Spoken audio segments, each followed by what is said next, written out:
the Adelaide Street Circuit, 3.2 kilometres the distance. And here's the way they'll start, the Shell Helix grid.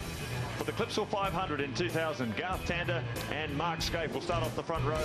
Russell Ingall and Craig Lowndes behind them. The first of the forwards, John Dow and the Caterpillar AU Falcon, Glenn Seaton alongside Larry Perkins will start behind them. We go back to row 5, Paul Radicic alongside Stephen Richards, Larkham, McLean, Longhurst and Poole, then Steve Ellery alongside John Faulkner. Neil Crompton and Greg Murphy, Stephen Johnson, Brad Jones and Craig Begg. Tough day for Stephen yesterday. He got very little track time. Trevor Ashby, Thomas Mazira and Todd Kelly in the Holden Young Lions car. We go further back, Dougal, McDougall, Paul Morris. There's Paul Wheel we were talking about before, and young gun Cameron McConville, Peter Doolman in the Team Gatorade entry. Paul Romano, one of the three cars starting on pit lane after a breakdown in communications. So it's a tough start for some of the semi-professional teams as this field heads off and warms up the cars for what will be one of the toughest touring car races ever. Race 1 of the Clipsal 500, 250 kilometres. Absolute torture. Tough on drivers, tough on cars, tough on the pit crew. Should be an unbelievable contest. I tell you what, Mark, it's really a lot hotter than the temperature actually says. You know, when you're down there, walking around on the grid, it is really hot. And you can see on Glenn Seaton's photo. Oh, Gary Holt, and one of the Konica V8 Lights drivers. He did so well at Eastern Creek a couple of weeks ago. Now, he's been invited here to start at the Clipsal 500, but start this car will not. The Eastern Creek karting machine ran so strongly throughout practice, but they can't get the car started. What a tragedy if they can't get this going. Well, there he goes. He's got it going. You talked there before, Baz, about the awesome heat at Adelaide, and that's something we'll take the time to talk about during the course of the race. There are a lot of different innovations that teams are using to try and keep cool. Well, it's amazing. I can't believe that Larry is the first one, Mark, to have air conditioning in his car, isn't he? That's great. Well, it has to be worth a second a lap when you're right into the race. Here's your Ford race analysis. 40 starters in this one. 78 laps is the distance, 250 Ks. The first of 2 races here this weekend. We'll clarify the pit stop situation for you. There are 2 separate stops, one for fuel and one for tyres. You can't do the other in the designated stop. For example, you can't do tyres during your fuel stop or fuel during your tyre stop. Word from down on the track side, it's 33 degrees, the ambient temperature. And the way it works out with these cars, that's effectively 60 degrees Celsius inside a V8 supercar. Can you imagine the enormous heat stress on these racing drivers? They're sitting in this cocoon, track temperature of 35 degrees, so it may even be higher than 60 degrees by the time these guys get out and racing. And you know, the floor panels in the V8s, they get so hot that it actually burns the driver's boots. Yeah, quite incredibly tough. So these guys are really going to be working very, very hard today. And don't forget, of course, 80 points up for grabs today, 160 tomorrow.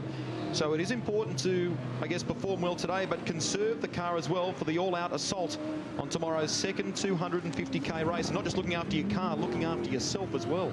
I think Garth Tander said it best. I spoke to him earlier this morning. He said it's effectively 2 250K sprints. There's no enduro about this stuff anymore. It's just, you just got to get out there and drive every lap like a qualifier. And the physical and mental demands on the drivers, enormous. It's just incredible. You may wonder, of course, why if they do events like the Bathurst 1000, why an event like this would be so tough on them. It's because a long 250K stint, they don't normally do one stint like that at a place like Bathurst, not 250Ks in one go. Well, the other thing too, Greg, the nature of Mount Panorama gives you a couple of big straights where you can actually catch your breath, but round here it's so hard. 2,500 gear changes each driver will make over the course of 250 kilometres. That's 5,000 changes for the weekend. Mark Poole, you can see there in 14th place. That is the best ever qualifying effort in his VT in the John Deere Commodore.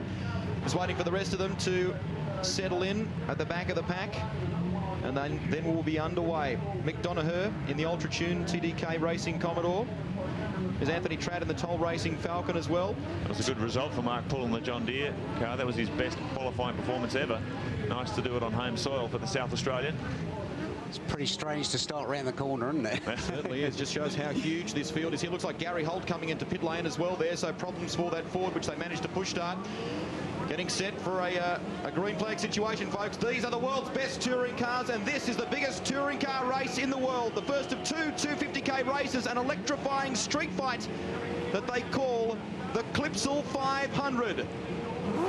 All in readiness, the revs rise. Will it be Lowndes? Will it be Scaife? Will it be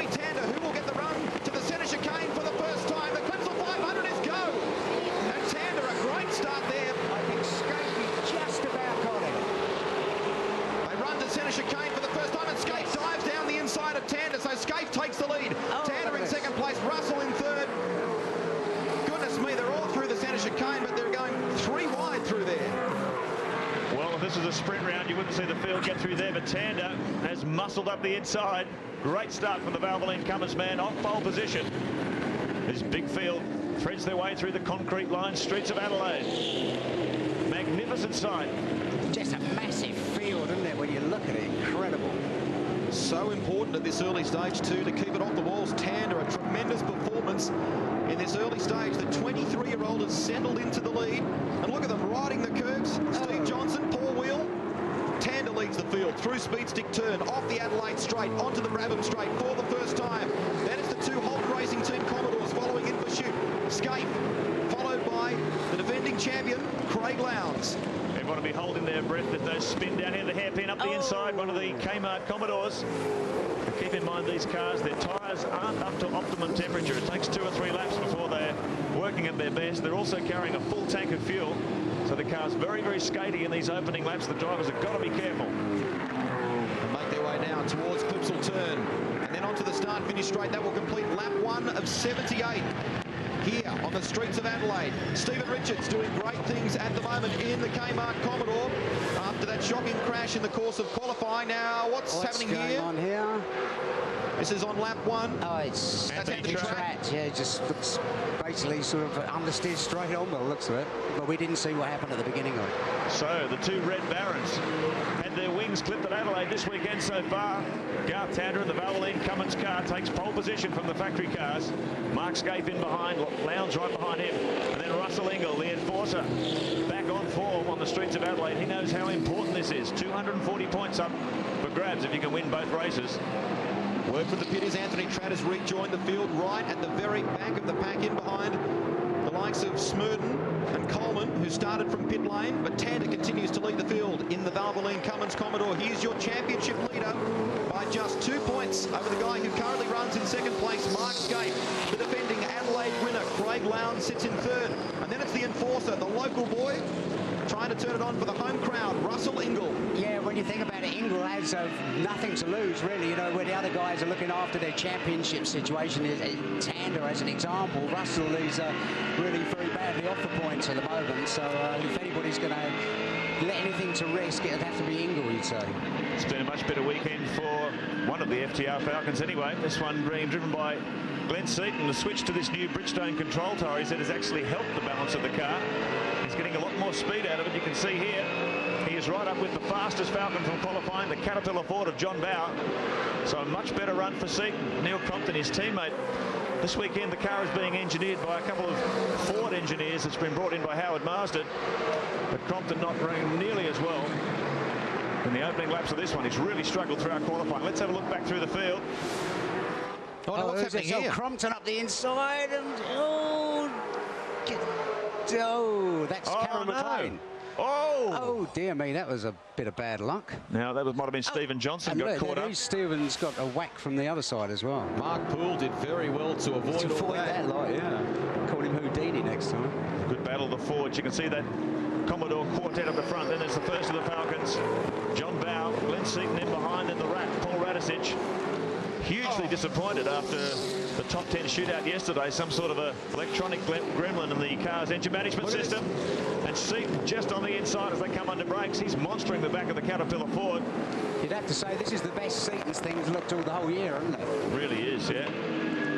Fastest man on the circuit last time around was Tander, your race leader, a 1:28.34. And he's at the top of the standings. Look at Seaton trying to have a go at John Bower here as we work towards Mistral Turn. The last turn as they come onto the front straight, and he does it under brakes. Well done. Good one. Nice. Radisich coming too. Open. Radisich is there. You can't leave any space for the old Rat, can you? He's there. I think Stephen Richards wants a slice of the action. He got a good run out of that corner, but not quite enough speed. Oh, look at this battle. Oh, Radisich. So it took a few laps to settle in. Now the tyres are up to temperature. The boys are getting stuck into it. Look at Radisich. Has a look up the inside of Bower, but there's no room there. Richards, that's a miraculous job by the Kmart team to repair that car.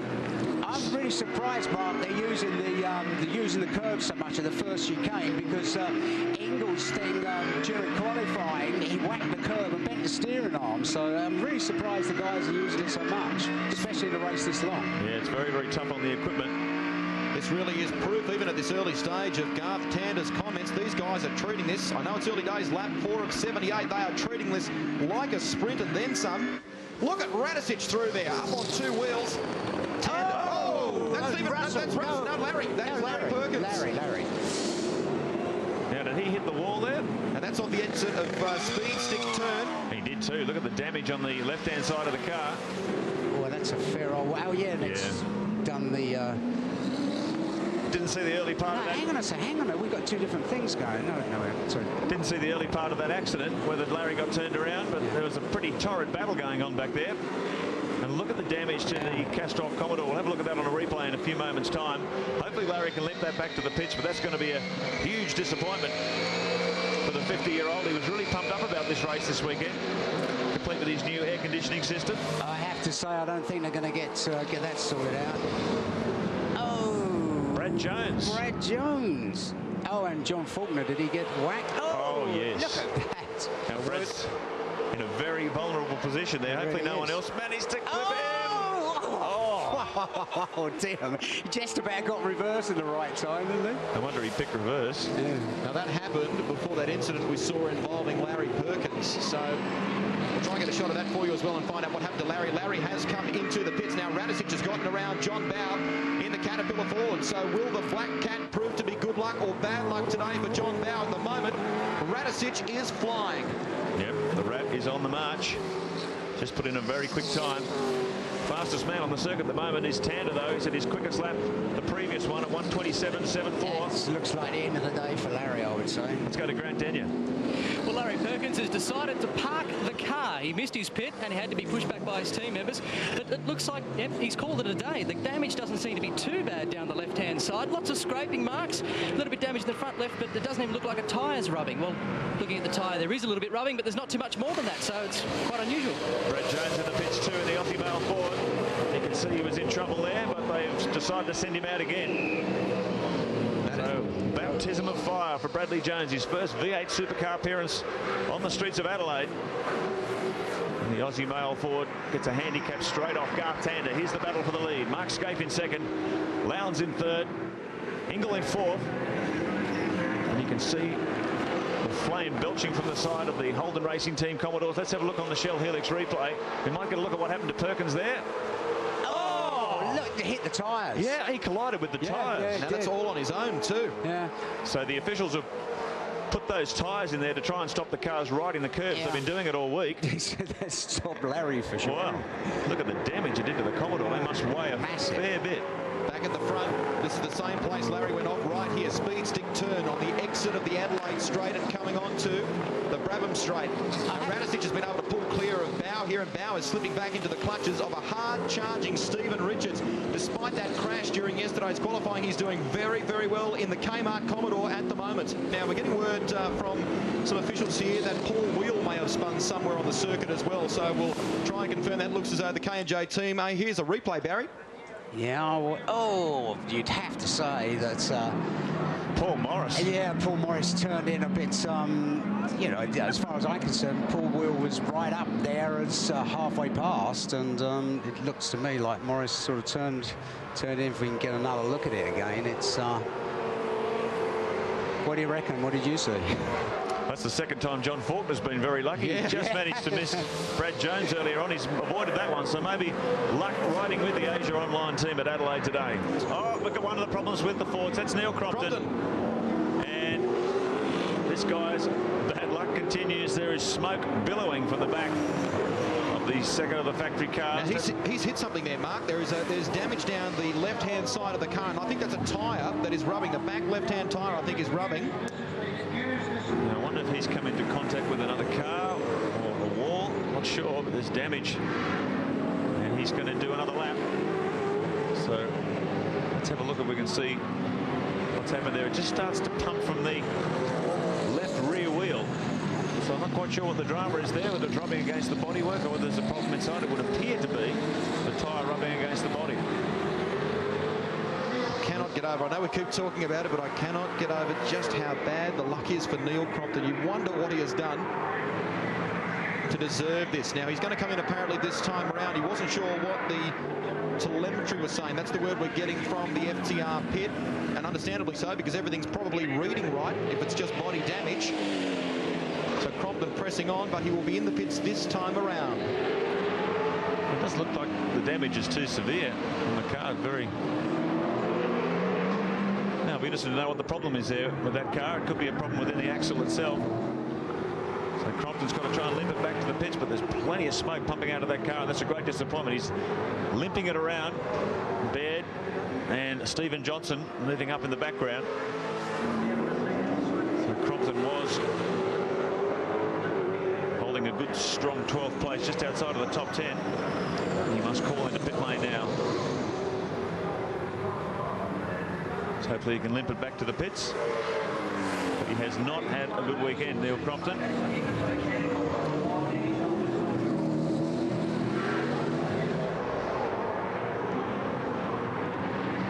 Now here we go. Neil is coming into pit lane this time around. Our pit reporter Grant Denyer tells us that Neil is going to drive straight into the garage. Okay, so, well, that sounds like it's more than a tyre rubbing problem. That might be something terminal in the rear axle. Barry Sheen. Yeah, you're right there, Mark. It says Neil was on the radio and he said the DEF's running very, very hot, and what they reckon's happened, it's popped a seal out. It's popped the near side rear left seal out, as far as they can see. As you can see there, they've got a thing up on the jacks, and it's just, I'll get in there and have a little bit of a look if I can in a sec. I just don't want to get in anyone's way. Yeah, it looks like a seal or something, because Got the fire extinguisher there, Basil. yeah, I don't think there's anything on fire down there. It's just the fact that it's a precaution thing. It's definitely oil anyway. I can smell it. You know, it's hot oil, so that looks like the end of the day for Crompo. Boy, it stinks. I know that much. Oh, Paul Romano. Wow. He's stuck it in big time. That's coming on the straight. Yeah, it's coming on the pit straight. We saw Stephen Richards come to grief on the other side of the track at about that point. Now Paul Romano's even things up with a big taste of the concrete on the exit to that turn. I wonder if that's going to bring out a safety car. if it does, it'll be pit stop central. Well, only if they come in, of course, before the safety car. You can't pit under the safety car. Paul Romano out of the car. Thankfully, he's okay. And here comes John Bow. We've got a safety car on the track now. There's a few of them that have come in like Bow here, for example. Now, I wonder if he's judged that prior to. Seaton has too. Now, I don't know whether they've managed to sneak in before the safety car sign was held up. There's very strict regulations on this. You're not allowed to pit. We'll sort all this out for you in a moment. Here's John Bow, the stop clock going on the Caterpillar Ford. He's back into the race. Now, you have to have made a stop, actually stopped in your pit bay before the safety car sign was held out. So this is going to be interesting by the time they sort this lot out. Yep, Stephen Richards as well came in. So that's interesting. Did all of them get in prior to the safety car coming out on the circuit? Paul Morris, another one to take advantage of that. Well, under the safety car conditions, when they show the SC sign, you can just see it out of shot there at the last turn. If you happen to be in pit lane, you have to do a drive-through, stay out on the track. So it could be very interesting by the time they clear up Paul Romano's car. Something we'll keep an eye on, folks. Garth Tander leading from Mark Skate. Russell Ingall now up to third after Lowndes pitted. Jason Barguana, Longhurst, Murphy, Radicic and Stephen Johnson. A great performance now inside the top 8. Then it's Baird, McDougall in the Pepsi Racing Commodore. Lowndes falls back to 11th after that pit stop. Faulkner, Kelly, Seaton, Bow and Stephen Richards. Those three have pitted as well. And then it's Mazira, Ashby, McLean, McConville, Donaher and Smurden. So the woes for Mark Scaife continue. Third last season, has not won an endurance race or a championship since he joined the Holden Racing team, and this year that was very high on the to-do list. You can see by the look of his face there. Well, he would be painfully aware. Remember what happened last year when he didn't have a good result here. That cost him the championship. Really, he came on so strong, but those 300 points that his teammate took by winning both races really did damage his championship assault. Mark, I think he's undoing the belts. Yep. Indeed he is. So lights are out. on the Holden Racing Team Commodore. That is a major surprise. You don't often see that with the red cars. But Mark Scaife is out of action. Barry Sheen there. Have a chat with him in a few moments' time. But that's a crushing blow for the Holden factory team. Craig Lowndes the only remaining car there now, and of course Todd Kelly in the Young Lions car. So there's 2 more out there. Lights are off on the safety car, so we'll return to full green flag racing conditions this time around. So Garth Tander leading his way around the streets of Adelaide and yet to pit. Tander has yet to do a fuel or a tyre stop. We're getting ready to go racing once again. Safety car peels off into pit lane, down into Mistral Corner for Garth Tander, and he brings the field onto the front straight at Adelaide. We are away and racing again. There's the green light. That's all systems go. Russell Ingall in second position. Jason Bargwanna third. The field sort themselves out as we return to full green flag waving conditions. So drama upon drama. We're only 34 laps into this 78-lap contest. Just shows you how tough it is on the streets of Adelaide. Big field filing through. Here's your man in second place, Russell Ingall, still to make the first of his compulsory pit stops.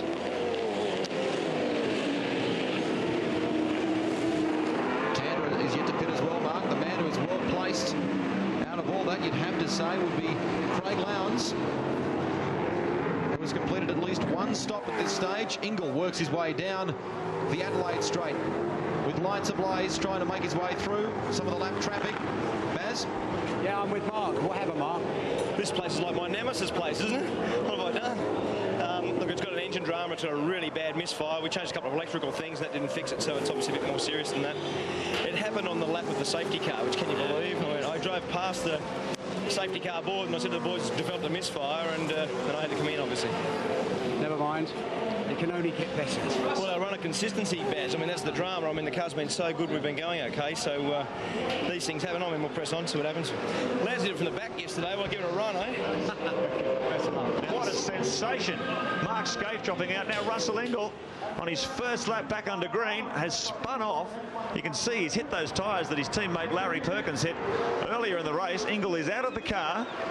Safety car is back on the circuit. Goodness me. Now, I don't know whether Russell spun it or whether he's been tapped. Let's have a look on the Shell Helix replay. Oh, up onto 2 wheels and bang into the tyre wall. He's done that all by himself. Crunch. Welcome back to the Futsal 500 in Adelaide, where Craig Lowndes is hotly pursuing. Oh, this is Brad Jones! That's a big rollover. Speed stick turn on the exit of Adelaide Straight, heading for Brabham Straight. Goodness me. Hasn't that corner claimed some cars today? Well, obviously, Brad was pretty committed to the corner, and it was on the slide before it got to the tyres, and all it did with the tyres was turn it over and tripped it over. So the interesting point now is this maybe, or looks definitely like it'll bring out the safety car, and that'll bunch things nice and close at the front. Oh, no doubt. I mean, Glenn will be bluing because the gap that he did have in 15 seconds. That's the blue-green look that you get. That's not the nicest one. That's the on-board camera.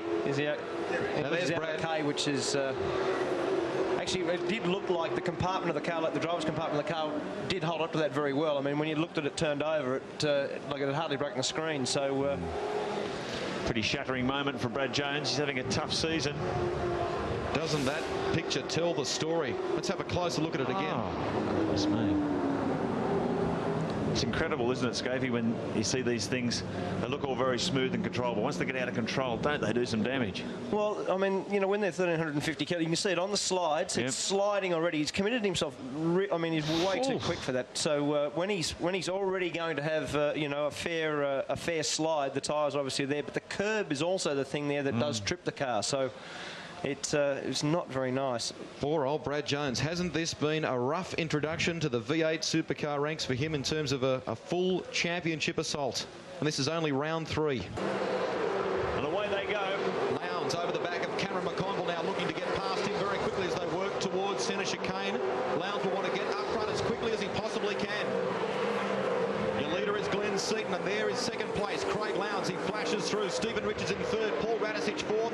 Greg Murphy in 5th. So the Kmart Commodores doing very well. Lowndes down the inside of his Bathurst and Queensland 500 teammate, McConville. Well, there's our race leader, Glenn Seaton. Neil Crompton in behind him, rear gunner, and there is Craig Lowndes, car 1. Got in front of Craig Baird, so Lowndes is on a storm here. Oh, we've had a spinner at the back there. That looks like Rodney Forbes. Rodney Forbes has spun. And Greg Murphy just taking evasive action, and a whole heap of them lucky to get through. I wonder if the officials will bring out the safety car, or would they deem that to be in not too dangerous a position, Mark Skate? Well, it depends on how far Rodney can reverse up there. I mean, he was reversing up the fence. He didn't really mean to be, but he was reversing up that straight up Wakefield Street a fair way. So if he can get up there to a bit further, then that'll be okay. Where it's parked right now, it's pretty dangerous. Oh, there he goes. Turns it around, we're off and running. Excellent. He's kept it going. That's a very quick corner, so it'll be interesting to see how much damage is really done there. It's torn the rear wing off it, obviously. So Rodney Forbes, all sorts of bits and pieces falling off the 3rd of the Gibson Motorsport prepared Commodores. 71 of 78 laps. This is what it's come down to. Ford versus Holden. Craig Lowndes passing Neil Crompton, who was riding shotgun for race leader Glenn Seaton and his teammate. Lowndes now in pursuit of Seaton. This is going to be one of the closest and most fiercely fought battles of the year. The Holden fans are on their feet, Billy. And no wonder Lowndes is on a charge. We can see Bow here getting caught in a collision with Todd Kelly. Oh, both of them have clouded the wall. At the very end of the Brabham Straight, the right-hander. It's another look at it. It looks like the two wheels have actually caught up. Yeah. Like the wheels have grabbed each other and turned the car left. Like both of them obviously didn't have much road there, but the cars don't turn left for no reason. So it looks like the wheels have got caught up together. And the steering arms, obviously, there's a broken steering arm on one of the cars and just fired in the fence. Last lap around, Lowndes had taken out 0.4 of a second out of Seaton.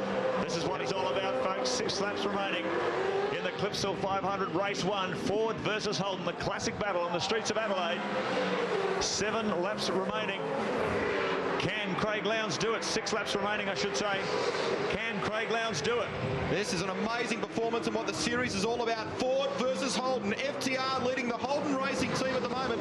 These two guys are going absolutely flat out. Seaton a 1:27.60 the last time around, and Lowndes has gone even quicker. A 1:27.37. 0.01 of a second is the gap between the two of them. Grant? Yep, here with Rodney Forbes. Obviously that tangle with Murph has put you out, mate. Just talk us through it. What happened? Yeah, I was basically the faster cars were coming through, and I'd been waving through in positions that it was convenient to me and just holding my line, and Greg had tried a couple of times but hadn't gone through with it, and then he's just punted me off coming through the chicane in the first corner there. It's very disappointing. We haven't had the car to do what we need to do here this weekend, and we've just been slowly plugging away at it, and it's very disappointing. Hard luck. Thank you. Bumper to bumper racing. We're coming down to the crunch time now. This is out the back view of Glenn Seaton's Falcon. You cannot be any closer, Craig Lowndes. Ford, Livet, onboard camera. You're fighting in this battle with these two professionals. Glenn Seaton under maximum attack. Look at Lowndes on the outside. He won't be able to do that there. Seaton has got the line covered into Mistral corner. Nothing separating these two. Ford versus Holden. We have got 5 laps left to go now. Can Lowndes get through on the run to centre chicane? This is going to be a classic finish to race 1 of the Clipsal 500. Down through the centre chicane, up Wakefield Street. Once again, the crowd going mad. The Ford and Holden fans are screaming as they come up towards them. Lap traffic. Gary Holt in the Eastern Creek karting machine. Hoping to give some racing room as they cut through. Look at Lowndes on the inside. He's made the move, but Seaton has got the line covered for the next one through this complex here. Listen to the crowd on their feet here around the streets. Oh, Muscles is way past. He's got him. Lowndes has got Seaton. That's a brilliant move. Listen to the fans. Scavy, this place is in meltdown. The crowd's going mad.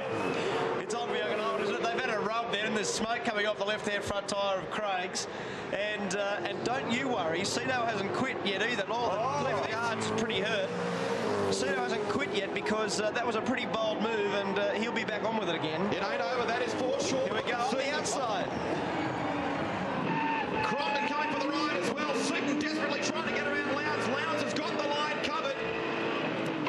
How much damage has the Holden Racing Team Commodore got, and can he get it to the line in first place? 34-year-old Glenn Seaton, 27 Shell Championship rounds without a win. It's been a long time between drinks for the Victorian, and he's not going to give up without a fight. Oh, Lowndes. Oh, he's giving it a hit. Oh, this is fantastic, isn't it? 4 laps left to go, and it is on for Young and Old, folks. 3 times Lowndes has won the Shell Championship Series, and Seaton did it in 93 and again in 97. These two guys well credentialed and going hammer and tong at the moment. Craig Lowndes, 3rd in the championship this year. Seaton in 7th. Final points on the point now. 80 points for the winner here. It's a crucial championship round. Everyone knew that coming into this one, but this is more than that. This is blood and guts. This is Ford versus Holden. There's pride on the line here. The Shell Helix replay. Let's have a look at this, Scobie. This is the classic crisscross. Craig's up the outside, then back the inside. Crisscross back up the inside. Nowhere for Glenn to cover him for the next one, and obviously got him. Glenn got caught in the middle of the next corner because he was going to go back up the inside up Bartels Road. There are some very nervous faces in the Holden Racing Team pit and at FTR at the moment. Lots of nail biting going on. We are counting down to the finish of race 1 of the Clipsal 500. Craig Lowndes is your leader. This has been a stunning performance from the 25-year-old. He gets it sideways off Brabham Straight, and Seaton is still in the hunt. He's got lights ablaze and hoping that the lap traffic will stay out of the way. Can Glenn Seaton find any more speed? A little bit of a breathing space there now for Lowndes, but that was tremendous nail-biting stuff. The crowd are going absolutely mad along pit straight. They saw Lowndes turn it on last year. 2 magnificent victories, particularly the second one from last to first, 3 laps remaining. Well, it's got a lot more pressure here with Glenn Seaton. There's a tangle back in the pack. That is Anthony Tratt in the Toll Express machine, and Larkham goes around in sympathy. McLean takes evasive action as well. So they're all in there. Can Glenn Seaton respond? He's just hovering in the rearview mirror of Craig Lowndes. Neil Crompton sitting in behind his teammate. Looks like he might just have a little bit of an advantage here, Mark Scope. Yeah, look, I think he's probably strong enough now, and I think probably Glenn now has also said, if we're going to keep on going at that speed, we're going to take a fair few risks. The major points are on the table for tomorrow. Yep. Make sure you can start on the front row of the grid. It's probably a pretty wise thing.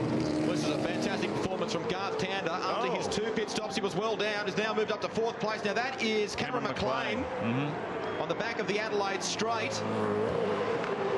Well, we saw a very strong performance from the Queenslander last year. He actually finished 6th in his first race in the Adelaide 500, but that's not the way he wanted to finish race 1. Look at Bargwanna now muscling Greg Murphy as we work towards the end of this one. Bargwanna in 8th place, Murphy in 7th, and it's on as well between the other Valvoline Cummins Commodore and the other Kmart Commodore. Tander, he's all over the back of Stephen Richards. I think you've got to say that Stephen Johnson's done a pretty good job today, and look at this tangle a bit further back in the pack. Larry Perkins, he really has been in the thick of things all day. Mark Poole, the John Deere Commodore spins it around. Larry sneaks through the inside. So too does Thomas Mazera and Wayne Wakefield. So no damage there. 2 laps left to go. So Craig Lowndes has come across the start-finish line and has gotten the 2 laps left to go. Bargwanna has managed to get through on Greg Murphy, so he's moved himself 1 further forward. Barg's now up into 7th place. And Garth Tander looks like he's got through on Steve Richards also. So the Valvoline cars have just grabbed the Kmart cars on with 2 laps to go. Stephen Johnson, just 25 years of age from Brisbane, son of 5 times Australian touring car champion Dick Johnson, and he's been doing an outstanding job. He had no track time on Friday due to an engine misfire, and this is his first ever attempt at the Adelaide circuit. Absolutely. Only 14 championship starts, and he's a guy with a big future. He's used his head, obviously. He's survived. Looks like the car doesn't have any damage on it, and that puts him in a very strong position for tomorrow's 250k race. Working towards the end of this one. There is Craig Lowndes, your leader. As he comes across the start-finish line this time around, he will get the last lap board. So Lowndes leads from Seaton there. You can see on your screen the split, 2.16 seconds. I think fitness might have been a factor in here too, Mark Scope. It's an incredibly tough race, isn't it? Look, to be honest, I don't really think so, Marco. I think that, look, it's obviously a very tough race, and fitness is a big issue, but I don't think fitness was a big thing in this particular instance. I think that probably at the end of the race, our car was pretty good. You could see now in the last lap that Craig, has been able to drive the car very hard at a time where probably Glenn couldn't. We are on our way. I mean, that's really the result. Yeah. We're on our way home, folks. Race 1 of the Clipsal 500, and Craig Lowndes leads. Has resumed here in Adelaide in the place where he left off at the end of 1999. Well, you just can't touch this bloke around here. It's quite incredible performance. 2 wins last year, and looking like he's repeating that performance in the season 2000. He certainly kicked it off pretty well today. Marvellous effort, and really now pulling out a huge gap. I think you're quite right, Mark, basically that Glenn has obviously made the decision with 160 points up for grabs tomorrow. It's obviously a better move to play it safe. Oh, no doubt he wants to start on the front row of the grid, and it's a pretty clever thing to do if you're going to take risks and potentially have a spin or whatever. Oh, goodness me. That's all you need is someone to turn around in front of you there. That's Chris fantastic. Merton on the final few corners. How nervous would Craig Lowndes be after that? He works towards the finish of this one, folks. Heading down now past this huge field of Holden fans. Well, there were some people thinking that Craig Lowndes, after 3 championships, may have been lacking a bit of motivation. Well, he certainly proved them wrong. That was absolutely on fire stuff. Sensational effort from the 25-year-old sideways onto the front straight here at Adelaide. Craig Lowndes takes out race 1 of the Clipsal 500. Well done. The Holden racing team rejoice. And as I said, he resumes where he left off after the second leg of the 99 race. Adelaide is Lowndes territory at the moment.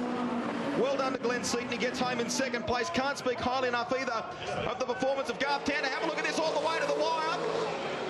Stephen Johnson and Jason Bargwana, and I think Johnson has just gotten there by a fraction. So we'll recap them for you. Lowndes, Seaton, Garth Tander, who started from pole, pitted late in the piece, has finished 3rd. So that's a great result for the Gary Rogers Valvoline Cummins team. Stephen Richards brings the Kmart Commodore home in 4th place. Well done to the Bathurst winner.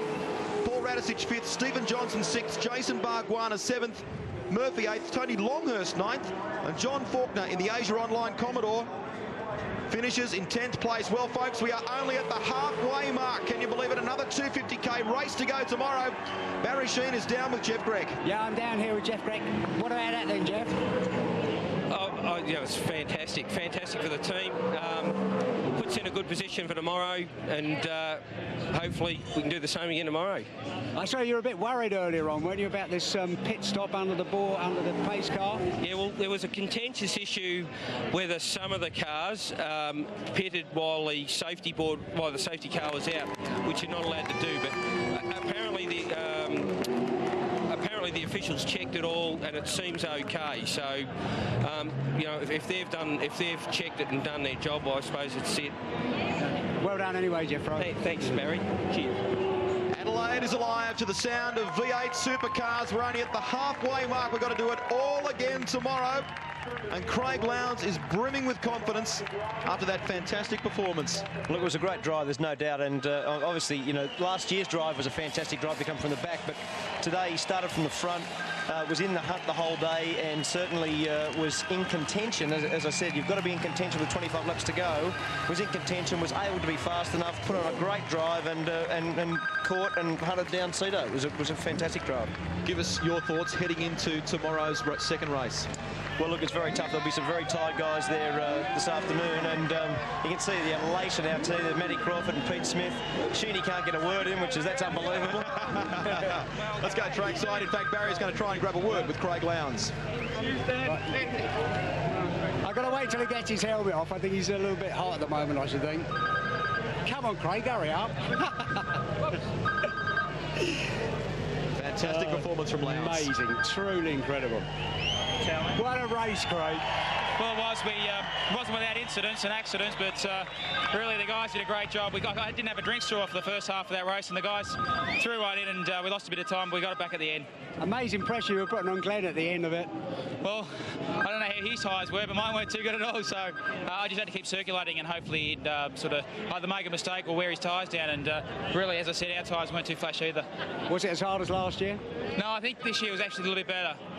Obviously, the preparation is obviously good. The guys have done a lot of work on the car from last year with heat-wise, and it's worked, so looking forward to tomorrow. Fantastic race. Great stuff. Really good. Lowndes understandably happy, and Glenn Seaton, although he's finished in second place today, from our position here in the commentary box, looks a little dejected. Grant Denyer is with him. Yeah, Glenn Seaton, top drive, but just not there at the line, mate. Yeah, we just didn't quite have the speed at the end. Got a bit skaty on the tyres in the end. Just the car setup's just not quite right yet, but we'll work on it overnight and make it better for sure. But geez, that was a hard race. Always safer to go for the points too, especially when you know, it counts tomorrow on the front grid. No, I wasn't going for points. I was going for a win. I'll tell you, I need one. Back to you guys. All right, let's check them out for you folks at the end of the first race of the Clipsal 500. After 250 Ks, Craig Lowndes, your winner for the Holden Racing team. The Holden fans are loving it. A close second for Glenn Seaton. Garth Tander home third for the bloke who was the championship leader heading into this round. Stephen Richards fourth, Radisich, Johnson, Bargwana and Murphy round out your top 8. Then it's Longhurst. John Faulkner, a good performance despite some concerns over his back injury. He finished inside the top 10. Todd Kelly recovered from that altercation with Bow at the end of Brabham State. They finished 11th and 12th respectively. McConville up to 14th. That's a good performance in the Rod Nash Racing Auto Pro Commodore. Dougal McDougall 18th. Peter Dillman brings the Team Gatorade Commodore home 19th. And Mick Donoghue in the Ultra Tune TDK Racing Commodore 20th. Matthew Coleman as well subbing for Danny Osborne, finishes inside the top 30. Blake Wakefield, Alan Heath, Mark Larkham. It's been a great race. Lowndes has got Seaton. That's a brilliant move. Craig Lowndes takes out race 1 of the Clipsal 500. Well done. Let's check the full grid, how they'll line up in race 2 of the Clipsal 500. Craig Lowndes, well, right on top of the order. Glenn Seaton qualified 6th, ended up 2nd. That was a great result. Garth Tander, pole position man, slips back a little bit. Stephen Richards, that's a good effort. Only qualified 10th in the Kmart car. They're having trouble getting qualifying speed out of those cars, but in the race, they're very strong. Paul Radisich up to 5th. Stephen Johnson. Now that was outstanding for Junior. A rookie on the streets of Adelaide. He qualified 19th with very little track time and ended up 6th. An outstanding drive. We go further back. Tony Longhurst and John Faulkner poised hopefully for some sort of success today. Todd Kelly involved in that altercation with John Bow yesterday, who sits alongside today on row 6. He apologised to Bowie overnight. Craig Baird and McConville. A good performance from McConville. He'll line up on row 7 today. Trevor Ashby and Steve Reed also well placed for the privateers. Yeah, McConville jumped from 28th on the grid. That was a great performance. Dougal McDougall, Peter Dillman in the Gatorade car, Thomas Mazera, Dean Canto. Matt Coleman in the colour scan Falcon, deputising for Danny Osborne. Chris Smurden, the local. Wayne Wakefield and Alan Heath. Then it's Gary Holt and Mark Poole on row 14. Now we start to see some of the big guns. Neil Crompton and Steve Ellery at the back of the grid. Cameron McLean there as well after his engine let go yesterday, lost all its oil. Larry Perkins, Russell Engel, they both crashed at Speed Stick Turn yesterday, and they've got a lot of work to do. Mark Larkham back there too after a pit infringement. And Mark Scaife, believe it or not, what put him out of the race yesterday? A broken spark plug. Let's check out the Ford race analysis for race 2. 38 starters, the race distance 78 laps or 250 kilometres. 1 compulsory stop for fuel, 1 compulsory stop for tyres. You can't refuel when you're changing tyres, and you can't change tyres when you're refueling. That's the rules between laps 15 and 57. Yeah, that is Trevor. That's Steve Reed, in fact, that has come into the pits there in one of the Optus Commodores. And Wayne Wakefield is also at the end of pit lane because he's got no windscreen. We hear there you have it, no windscreen or rear window. So as a result of that bonnet flying up before and damaging his car, Steve Reed, the team have dived on the PPG Optus Commodore. There's Wakefield's car there to left of screen, sitting in pit lane here. Well, under the regulations, if you remove the windscreen, you have to remove the rear window as well. Otherwise, the wind would remove it, wouldn't it? Just blow it out the back. We welcome viewers right around Australia for this one and through TV1 in New Zealand. This is the Clipsal 500, and the V8 supercars are ready once again to light up the streets of Adelaide. Will Lowndes win again? Or will the Ford fans be rejoicing at the end of today's 250k race? There it is, Holden versus Ford on the front row. The way they finished yesterday, Lowndes ahead of Seaton, the revs rise. The awesome V8s bring the streets of Adelaide alive once again. Who will get the jump? We're away in the Clipsal 500. And again, Seaton's made a brilliant start. Lowndes will be on the outside for the run down into the centre chicane. Who will give? Seaton's through. The field streaming through the centre chicane. Look how tightly bunched up this huge field. 38 V8 supercars. And thus far, they are all through cleanly. Keep an eye at the back of the pack. Lights ablaze for Russell Engel. He will be desperate to fight his way forward and gain some valuable championship points. Got some very fast cars back in this field. There he is, Russell Engel, the enforcer. He had a terrible day yesterday, lost control of the car at Speed Stick Turn, took him out of the race. There's 160 points available here for the race winner. Oh my God, look at that, Paul Radisich! Paul Radisich! Oh, you cannot believe this. Now, I wonder what has caused that. That has put him right to the very back of things. Started out of grid position 5 today. And now with all the work to do. Oh, I just wonder in the rough and tumble of that opening pack whether he got turned around or whether he lost control. We don't know. But there's the battle for the lead now. Seaton in control from Lowndes. Big run up the inside. Yes, gotcha. So Steve Stephen Richards making the better of the start, and Tanner now finds his way back into third position. So at the moment... Look at they've pulled out a good distance there. Haven't they? While those two have been battling away. Huge field of V8 supercars. And Glenn Seaton leads them for the completion of turn 1 in the FTR Falcon. Craig Lowndes in second place. Garth Tander, your championship leader, sits in third in the Valvoline Cummins Commodore. And then it's Stephen Richards in the Kmart Commodore doing great things. Craig Lowndes and the Holden Racing Team Commodore victorious. Look at Garth Tander. Tander. Yeah, what? Oof, nice one. Very, very good. Oh, it looks like... I thought he was going to go straight there. Garth seemed to do that with ease. Yeah, so absolutely. Lowndes possibly playing a game of tactics here. Either that, he could have missed a gear or something, you know, and you lose the run onto the straight. Well, Tander said he wanted to lead this race. Figured he had the speed. 10 laps down at the Clipsal 500 as we see Garth Tander making a run to lead on Glenn Seaton inside and through. Garth Tander, championship leader, now race leader at the Clipsal 500. Seaton second. Craig Lowndes sitting back in third at a gap of some 6 seconds to Stephen Richards. Don't forget, 5 laps to go before the window for compulsory pit stops. What a brilliant move that was by Garth Tander. We saw him do it in virtually the same place on Craig Lowndes, and now on Glenn Seaton. This kid has got the eyes on. 23 years of age, he leads the championship, and he wants victory here at the Adelaide 500. Has yet to win a race, as I said a little earlier, in the Shell Championship Series this year, but you can bet he wants this desperately. The thing nice thing about Tander, he looks so smooth, you know, when he gets on the brakes, he's straight up the inside there. He's not all sort of locked up, you know, semi sort of T-bone mode or anything, you know, he looks totally under control and really he's on it. But you can see quite clearly rain on the windscreen. Thomas Mazzero up ahead. Mark Larkham, one of the fast drivers down the back, trying to get his way through after problems in race 1. And there's Neil Crompton, lights ablaze in the second of the FTR Falcons. Larkham in there, Thomas Mazzero. So there's some real quality charging through from the back of the pack. Mazzero goes for the inside line under brakes, and he gets Crompton too. So Mazzero on a charge in the Denseltron machine. Things are changing in terms of the feel of this circuit. The teams are already going for wet weather tyres, apparently, just in case. From our position here in the commentary box, you can see the rain falling. I'll tell you what, you've got to look at the lap times too, because they've dropped 2 seconds over the last couple. Paul Morris giving Cameron McConville a bit of a serve, and in behind him there. No, that's Larry Perkins. I think it was Paul Radicic. Yeah. Radicic giving Larry the turnaround. Seen from very high above the circuit. Let's have a look at this from another angle. And I don't think the camera's on. Look at those two, like magnets. Yeah, we're not going to see it here. But from that overhead shot, it looked like the Shell Ford gave the Castrol car a bit of a tap. Everyone taking evasive action.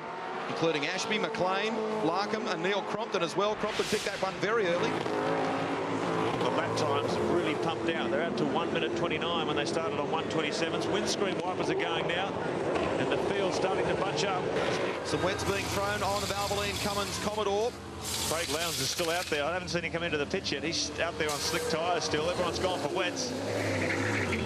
So by the time we get this fold over, or the overlap, I should say, it's going to be a very interesting situation. Garth Tander, here comes Craig Lowndes now. For his tyre stop, you can see the rain pelting down on the streets of Adelaide.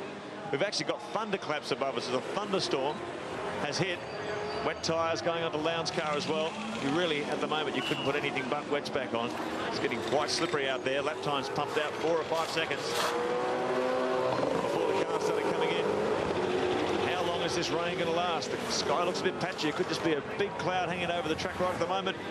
In 5 laps, it could be dry again. Who knows? Now, Garth Tander has gotten in front of him courtesy of that pit stop. Look at Lowndes sideways through the centre chicane on wets. But Tander is ahead of him. So Tander retains the lead on the ice rink. Oh, look at how difficult it is to get that car to turn into the corner. These tyres are stone cold. You're not allowed to use tyre warmers in V8 supercar racing. The track temperature has come right down with the rain, and look at him struggling with that, trying to get the power to the ground. Shell Helix replayers, Gary Holt, one of the Konica V8 light privateers. This is where Mark Scape went off last year. Bang. Well, I wonder if they're going to, I don't know whether he's been able to back out of there. Here's a classic example of a slick tyre being run in wet conditions. And now they want to put one of these fully grooved wet weather tyres onto the car, just like the road tyres you have on your road car. They work the same system, those big grooves there. Push all the water away and give you some grip. Now you could not go to anything but that fully grooved tyre in these conditions. Mark Larkham rejoins the battle. Now the drivers are being told to put their red safety lights on inside the car. They're the rear ones. Another Shell Helix replay where you can imagine the drama out here. Look at the Gatorade car. Peter Dillman understeering straight off at speed stick turn. Off into the tyres. Fortunately, looks like minimal damage. Hopefully, he got back to the pits. Now, Russell Ingall, for those of you who have been keeping an eye on the progress of some of the guys who started from the back up to 10th place, Mark Scaife has moved up to 8th place. So there are some real shakers and movers in this field at the moment in the wet conditions around Adelaide. Look at the pools and puddles around there, Rusty. This is like a swimming pool at the moment.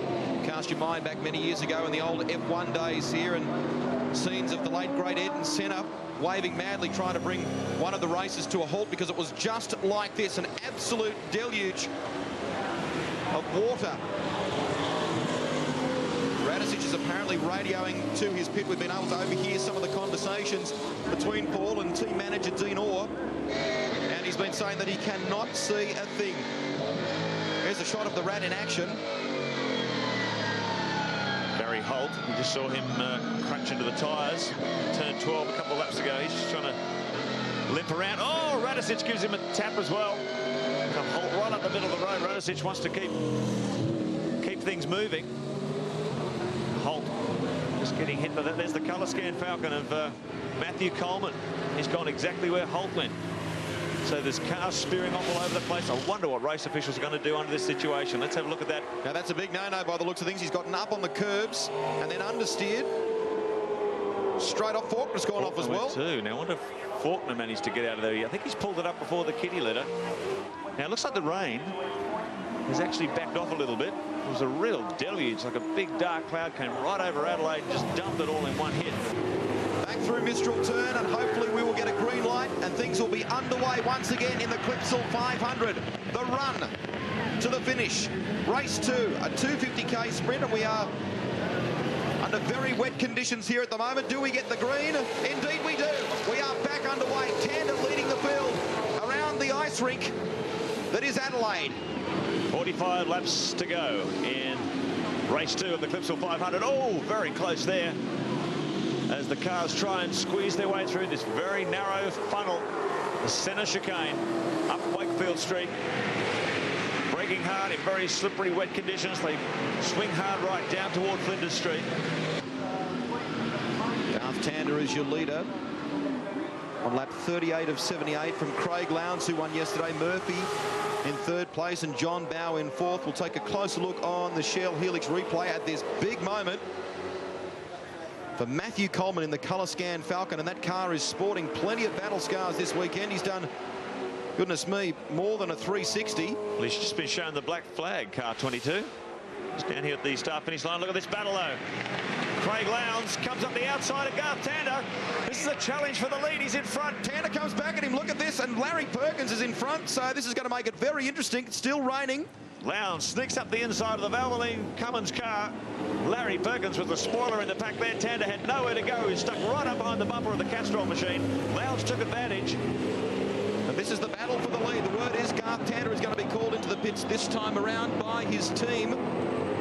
Well, other than fingers crossed, there's another safety car period because he's going to dump a ton of time on Lowndes when he's going to come in. That was good strategy by the Holden Racing team to get those 2 compulsory stops out of the way. Shell Helix replay. And this is Junior Johnson. Steve Johnson had a good consistent run yesterday. Oh, look at the background there. Marshall's ducking out to try and pick some of that debris. Oh, he's gone over too. Gee, that's a dangerous situation, isn't it? You're game doing that, aren't you? Okay, he's served his stop-go penalty. Let's see where this battle for 3rd is. As the camera goes wide. Oh, and there they are. There they are. So Scaife now will feel the pressure as they come through centre chicane for the first time. Murphy right in behind him. There's Tander and Bargwanna, and if you drop back through the field and look at some of the times, they are the fastest on the circuit at the moment. Bargwanna and Tander are doing 1 minute 42 second laps, so they are the quick guys, and Scaife will be feeling the pressure. Yeah, well, he's enormously experienced, Mark Scape. If he can control his temper, I hear from pit lane he was not the happiest driver in the field, but he was sitting there serving out his stop-go penalty, but now he's getting back up to speed, and he will not want to let Greg Murphy pass in the Kmart Commodore, that's for sure. They work now down the Adelaide straight. Car 12, the Kmart Commodore, in the hands of Greg Murphy. Just ahead of him is Mark Scape, and then it's the two Valvoline Cummins Commodores, Mark Warner and Tander, tucked in behind him.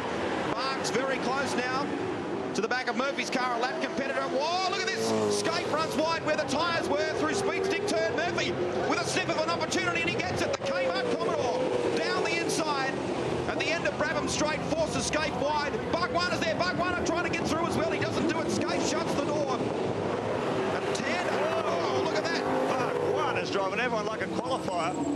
He's got the tail hanging out at every corner. Mark Scape now responding to that attack from Greg Murphy. And the two Valvoline Cummins Commodores sitting back there in the spray. This is a fantastic battle. Into Mistral turn. Look at Murphy getting a little bit sideways under brake. Scape trying to make a move down the inside. And the Kiwi shuts the door. Says, if you're going to do it, Scape, you're going to do it the tough way. Scape's through, though. Scape's gotten through. See the amount of traction that car had out of that corner. He leapt up the inside of the Kmart car, fired out of the corner, left Murphy standing. So Murphy got that corner wrong. Scape was leapt out of that turn, took advantage of that situation. Now he finds himself back in front of this battle for second position. It's Scape ahead of Murphy. Then it's Bargwanna. Garth Tander. Oh, Murphy under brakes. Oh, that is rotten luck near the end of Wakefield Straight. That's cost him 2 places in the Kmart Commodore. He was desperate to try and catch Scape there. He'll be filthy with himself, the Kiwi. You can see it. Shaking his head. He's got the visor up. You don't need the visor now. The conditions are quite dark. Got the helmet over now. Bargwanna wants to have a go at Scape. Let's see if Scape can fend him off here. Bargwanna, lights ablaze. The front of both Valvoline Cummins Commodores crumpled from battle earlier in the race. Murphy now back.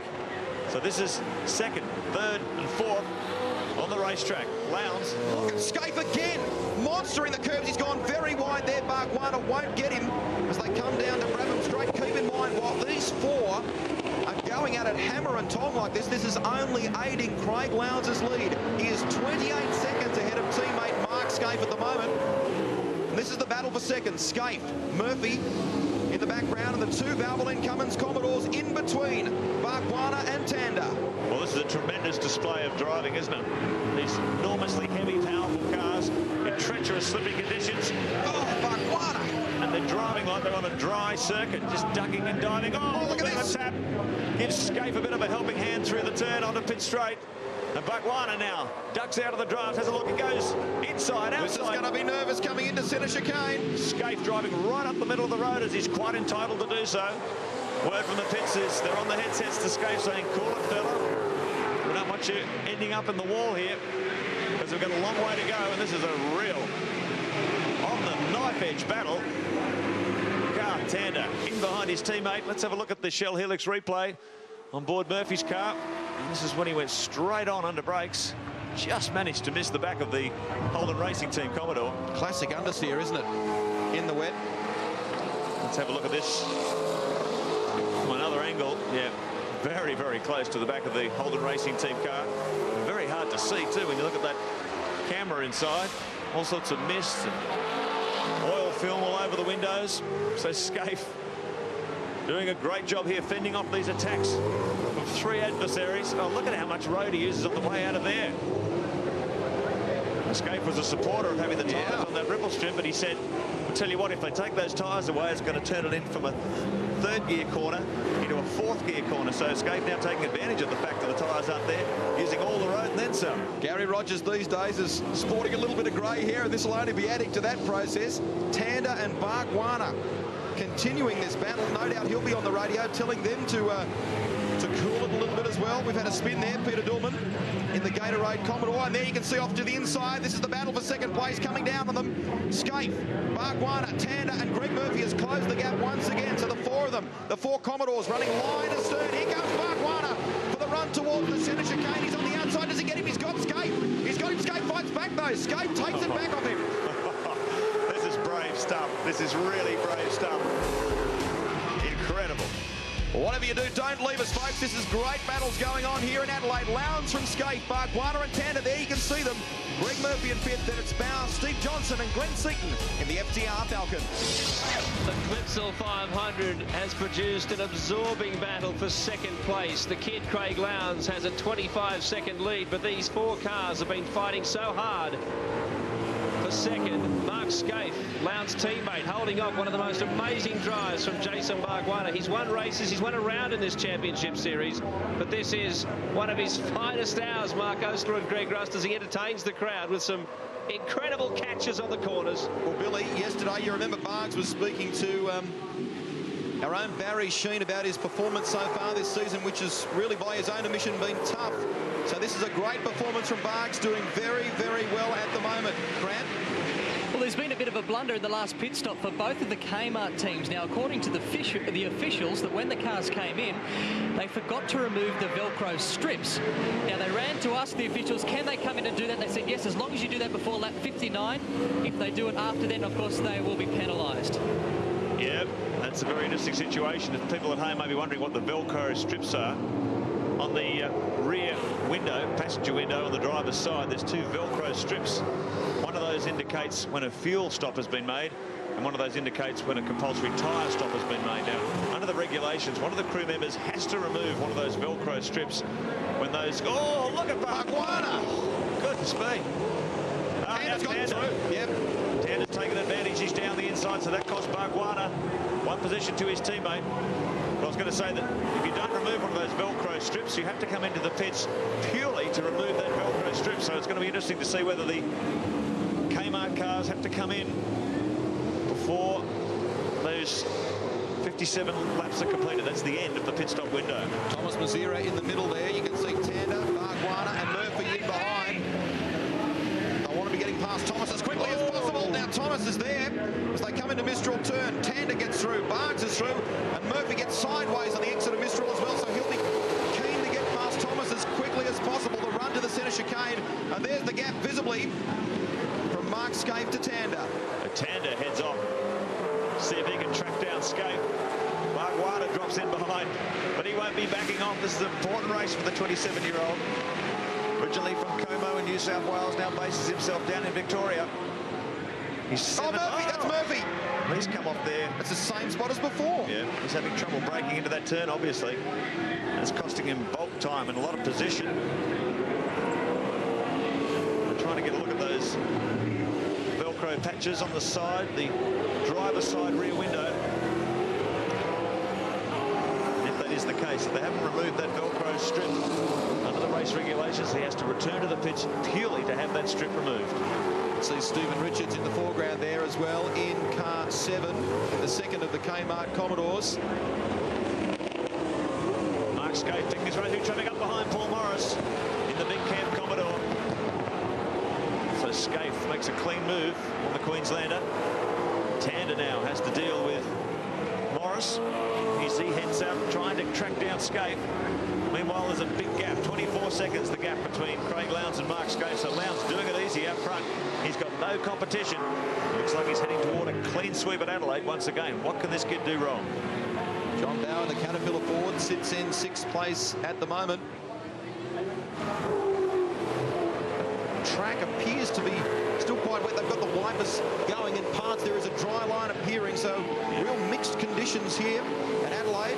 Scaife gets around Stephen Richards, puts him a further lap down. You can see Tander trying to get through. We should also say a quick cheerio to Stephen's wife Angela, who's due to give birth any time now to their first child. She's sitting at home in Melbourne watching Stevie's progress. So from all of us, we say hi, Angela. And we hope see him on screen at the moment. We hope your fingernails grow back.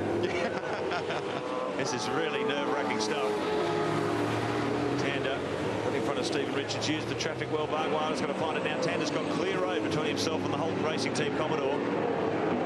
Just look at the lap times. They're doing 1:37s, 1:38s, which is about 10 seconds off their dry track time. So the track is definitely starting to dry. You can see that drying line they're running on now. Now, this could present a problem if it remains this way. 25 laps remaining.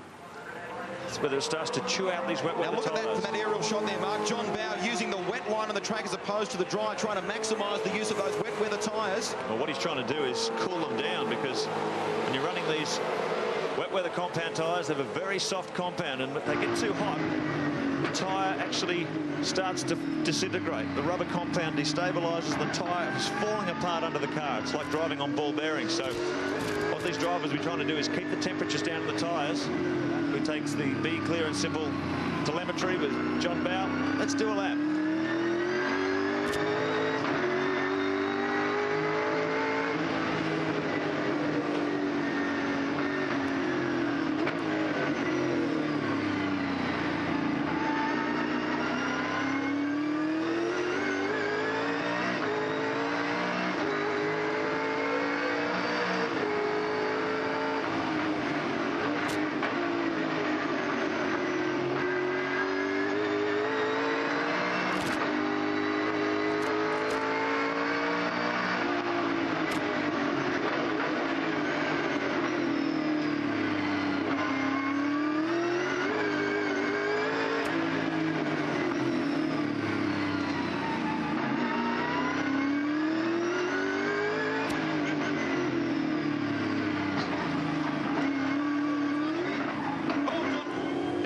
In trouble there. We could see him looking furiously in the rear view mirror. That's cool. And that's Greg Murphy. Greg Murphy was muscling his way past. So Murphy, after he ran off, he's recovering pretty quickly, but Bow is responding to the challenge. This is the battle for 5th position between John Bow and Greg Murphy. And Bow didn't like that one bit. Got back in front of the Caterpillar Ford. But you can see the way John Bow is running. Here he goes. He ducks across to the wet part of the track, trying to cool down those tyres. Larkham doing the same thing in the background there. Take a closer look at this. This is Greg Murphy understeering off before up towards Wakefield Street, where he did a little earlier. That's twice he's done that today. Yeah, he has really struggled with that turn. I think that's the 3rd time he's come off on Wakefield Street. So Bow is really juggling an open box of confetti here. He's battling Greg Murphy. He's battling tyre temperatures. He's battling everything. The conditions to throw at him. Look at this. Second place is under threat now. Scape is holding it down, but Tander is on a charge. They work towards Mistral Turn. Look at Scape using all of the road, climbing the curbs, and under pressure from the 23-year-old championship leader. That touch between them. Tander barges through, but he can't do it. Scape's got the better momentum. He's done it before out of Mistral Turn, and he gets the grip again on the exit of that corner. Tander will have to wait to have another crack at it. There's a good gap between Tander now and Barkwana. 4 seconds is the gap. The gap between Scaife, who sits in second, and our leader Craig Lowndes now down to 20 seconds. Oh, how close was that between Matthew Coleman and the colours gap? Tander's gone off. Oh, no. Oh, goodness me, it's coming out thick and fast. Every second there's a new incident. Garth Tander manages to gather it up, get back on the racing line in his pursuit of Mark Scaife. But that's given Scaife a critical breather now. This is knife-edge stuff, isn't it? These drivers are driving it right on the absolute limit. We are on the last lap of the pit window. Stephen Richards in the Kmart Commodore, we understand, has come in. So that may be to do with what Grant was talking about before. Now the lead, meanwhile, over the last few laps has come down. I think word from the pits is Greg Murphy is in, or Stephen Richards is in. Now there's a problem at the front of the car there, Mark, by the looks of things. They're looking around the team. It's very difficult for the drivers out there at the moment. So the last thing they need is miscalculations or mistakes in the pits.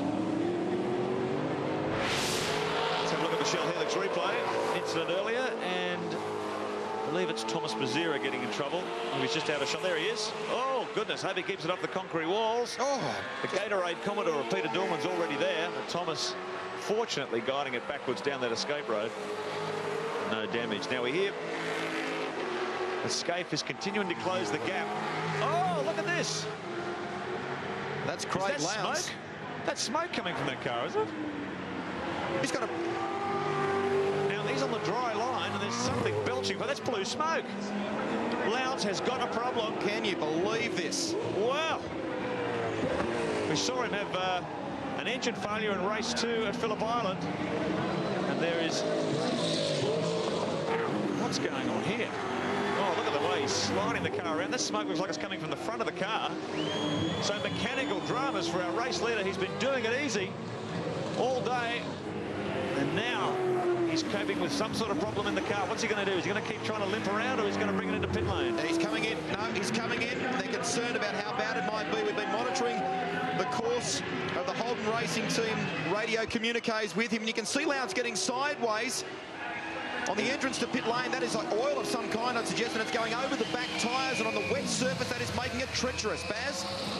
I just spoke to Jeff Brecky. They don't know what it is at the moment, so their guess is as good as anybody else's. They're just having a look underneath to suss out where it's obviously oil or something coming from the front through underneath. You see that they've got the bonnet up, and just having a look, I can't see anything. Craig's turned the motor off, so it sounds pretty nasty to me. Jeff Breck is there, crew chief Matty Crawford and all the boys. Meanwhile, Mark Scape has gone through to the lead. End of the story. Craig's getting out of the car. Mark Scape has gone through to the lead. Grant Tanders 4.3 seconds behind Scape. Jason Bargwanna in third. That moves Bow up to fourth. The first of the Fords as Craig Lowndes bows out of the Adelaide Clipsal 500. Wretched luck for the guy who drove from last place to first. Look at the oil at the end of 99, engine, yeah. That's been pumping out a massive amount of oil, and Lowndes was doing a very good job to drive that back to the pits. He was driving sideways all over the place as all that oil tipped on his rear tyres. What a shame, Craig. Well, it is. Obviously, the guys did a fantastic job. Our pit stops couldn't have worked any better, and the car was going very, very well. Unfortunately, the guys will have to have a look to see what's wrong, but while we're out there, the car was very good. It looks like a massive oil leak at the front of there. Well, it was quite strange. When I was under acceleration down a main straight, or either straight, it was smoking quite badly, but under brakes through a corner it wasn't. So I don't know whether it was just swaying around the oil somewhere, but it's unfortunate. It was spraying onto the rear wheels. It was starting to lose traction. So that's all you need in this weather. Well, exactly. You're better off coming in and unfortunately putting the car on the wall. So it's not a long year to go yet, Barry. Great sportsman. See, you're still smiling, Craig. Well, you can't do it. It was a lot of fun. It was a lot of fun. Obviously, this weekend was probably the highlight of our year, and really we had a great day yesterday. Unfortunately, today it wasn't to be, but a long year to come. Never mind. Thanks, Barry. Howard can turn around in 24 hours. Celebrations at the end of yesterday. Commiserations today for Craig Lowndes. Gary Wilmington has gone off big time. Or Gary Holt, rather. I'll get that right. Has gone off big time there. Well, he's in the Gary Wilmington car. Yes. But look, the interesting thing about that is the safety car is sitting there ready to go out. They might have to bring it out. Let's have a look on the Shell Helix replay of that incident. Well, this is another incident, maybe. That's Murphy going down the inside of Anthony Trent. Now, this is maybe what happened before there when we saw both of them going off at that same spot. Goodness me, there's Faulkner coming back on. Wow. That's all happening. Real problems there, but that may bring the safety car out. They're just deliberating at the moment whether they're going to bring the car out and whether Gary Holt's car is in a dangerous position. Eastern Creek karting entry. His car is an ex-Tony Longhurst EL Ford Falcon. We'll take a closer look at it here. Wow, no. Now that's through the centre chicane. And he's backed it in. Almost rolls it over. Holt. Has he backed it in? Big hit. Fortunately, those tyres there absorbed some of the impact. Gary Holt's out of the car. He's okay. But there is bated breath down in the pits now. They're going to bring out a safety car. The Gary Rogers team certainly would appreciate that, but Scaife at the moment is showing a lot of speed, maintaining a gap 6.6 seconds now. Look at this replay. Look at this at normal speed. For those of you at home, you may recall a big rollover in the support races at Honda Indy last year. On that occasion, it was a Subaru Impreza WRX. Big rollover for Gary Holt. His experience around the concrete jungles, the street circuits, gets no better. Wow, that's a real shame. Here is Mark Scaife, your leader, car 2. And leading things, the gap has increased now to 7.5 seconds over Garth Tander. He's doing a good job, isn't he? Pumping out that lead. Now, whether Tander has decided to settle for second rather than risk hanging on a concrete wall this close to the end of the race, only the drivers will be able to tell us later on. But Scaife now the lead, 7.5 seconds over Tander in second. Bargwanna still in third. Bow hangs on to fourth. 9 laps to go in this one, Mark. For Ford fans, if you've just joined us, unfortunately, Holden's running 1, 2 and 3 on the road. John Bow, the best of the Blue Oval Brigade. He's in 4th place. Then it's Greg Murphy, Seaton, Johnson, Russell Ingall in 8th, Tony Longhurst 9th and Radisich 10th. Let's have a look at this on the Shell Helix replay. Another one. Incident's coming thick and fast. That's Bargwanna. Jason Bargwanna getting tagged by Dulman there. Oh, and Bargs crossed up. That's again at Wakefield Street, which has claimed or caught out so many today. Well, I don't know could be some oil or something down there. Now look at the rain. It's coming down again. So you just can't pick these weather conditions. We are on the run to home in the Clipsal 500. And there's your leader, Mark Scaife. Oh, and Todd Kelly having a moment there in the Holden Young Lions entry. That is its speed stick turn. In fact, just the entry, rather, to Adelaide Straight. Take a closer look at that, no doubt. Scaife leading the way from Tander. The gap now out to 8.5 seconds. And then a further 8 seconds between Tander and his teammate Jason Bargwanna. Unbelievable performance from Scaife when you consider, as we run to home, that last year it was Lowndes. This year it'll be his teammate Scaife from last to first. Crompton, now what's going on here? This is the Shell Helix replay. Kelly and contact with John Faulkner.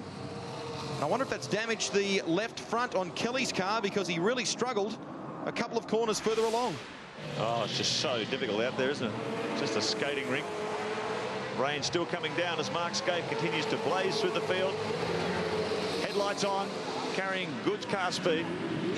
Still 3 laps remaining. And there's the list in the top left-hand corner. The enormously high attrition rate this afternoon. Steve Reed, Wayne Wakefield, Steve Ellery, Mark Poole, Rodney Forbes, Cameron McConville, all falling victim to this place. Dougal McDougall, Gary Holt, and the most famous of all, Craig Lowndes, after dominating this race. Engine problems and the whole racing team Commodore has cost him a potential 160 points. Just monitoring the cross chat between the team in pit lane, from Holden Racing to this guy, Mark Scaife, our race leader.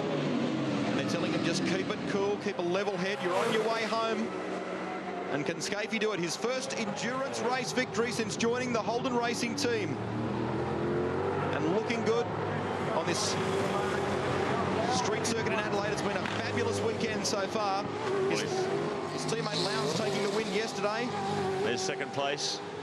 Garth Tander fought gallantly throughout this race, but in the end, just no response to the speed of Scaife, particularly over the last 10 laps of the race.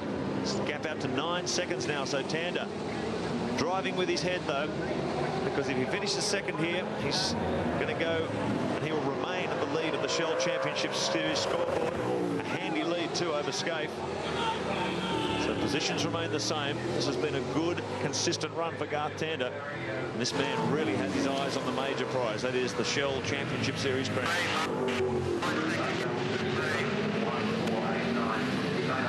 Cross chat you can hear there. That's from the Holden Racing team to Mark Scaife.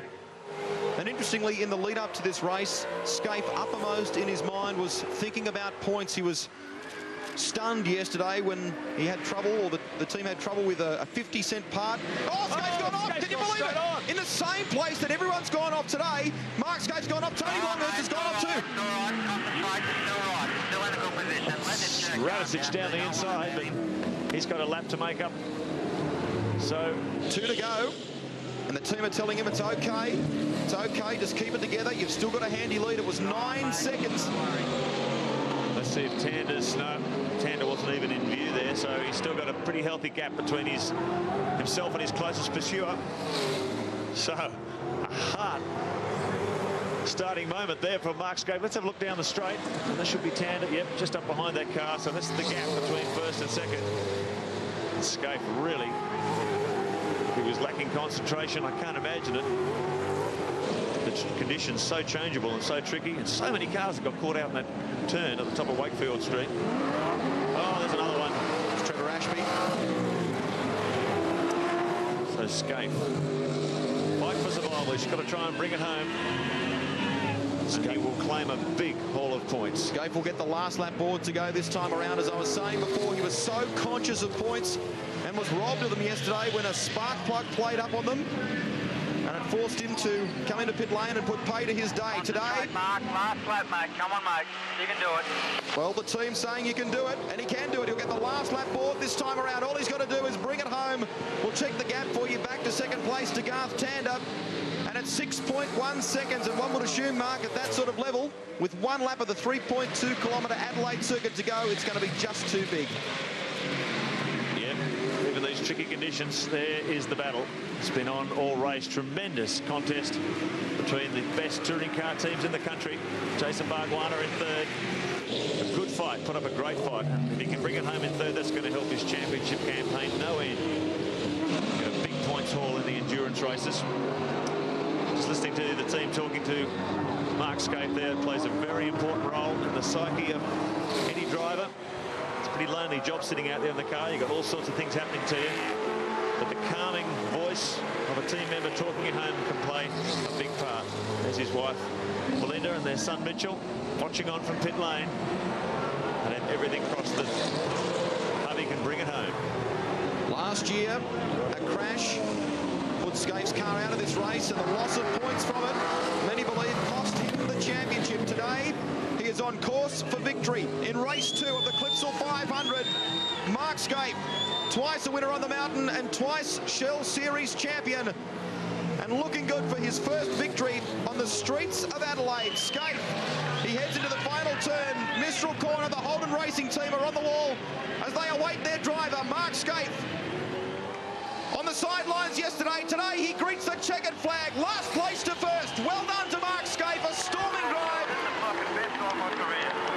And he said the best drive of his career.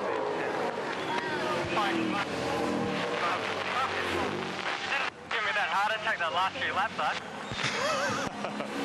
Yeah, you did give even the team a heart attack at those last few laps. There's Mitchell, very proud son of Mark Scaife and the team, patting themselves on the back. Had a disaster with the other car. But doesn't really matter because one of those Red Barons has brought it home, and Mark Scaife this time wasn't that well deserved after the disaster last year. Here's the first forward in the pack, John Bow, surviving for 4th position. He won't get onto the podium, but he will pick up a big bag of points, and that's going to help his championship campaign no end because he's right down the order. Should say well done to the Gary Rogers Valvoline Cummins Motorsport team. Garth Tander home second. Jason Bargwanna, his first podium of the season. So well done. In the background there, you could see very briefly the two teammates driving side by side and congratulating one another. Sensational scenes here around Adelaide as Mark Scaife has driven from last place to first to claim victory. Deja vu for the Holden Racing team. In '99 it was Craig Lowndes. Today it was Mark Scaife. The laurel wreath will be presented by Rob Gerard, from the Managing Director of Gerard Industries, and the Perpetual Trophy from John Olsen, the Premier of South Australia, to our overall winner, Mark Scaife.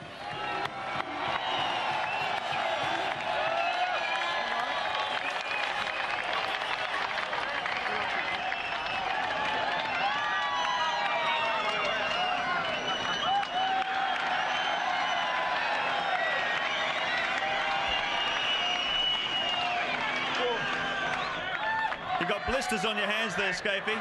I'll tell you what, there must be something about the Holden Racing team, and starting off the back of the grid at Adelaide, it seems to be the magic formula. Well, I mean, the thing you got to say, Mark, is that probably Craig's drive last year was the best of his career, and I've got to say that today my drive was the best of mine. And it's the best thing about this team. It's the no-give-up team. If you're at the back of the grid, you still press on, and certainly for Holden today, obviously, to be on the podium is just unbelievable. Great job, fellas. There's no doubt about him, Scapey. He talks the talk and he walks the walk as we try and dodge the champagne spray from right underneath the podium here in Adelaide. Full race score as we look back at some marvellous performances. There was Radicic in 9th place, keeping his championship hopes alive. Tony Longhurst in the top 10. What a tough weekend for Larry Perkins and Russell Ingall. Russell managing to take 6th place. Larry back through the field. Craig Lowndes very happy that his team has managed to pick up a double, even though his championship chances have suffered as a result. But he'll be in there fighting. Don't forget that Barry Sheen, Craig Lowndes, the only 2 times he has not won, he has not finished. So that has really cost him. Quite incredible. What a fantastic weekend's racing. I mean, you couldn't ask for anything better than that. That was action-packed. And as Tander said, he didn't even realise he was in 2nd place towards the end. But it was great.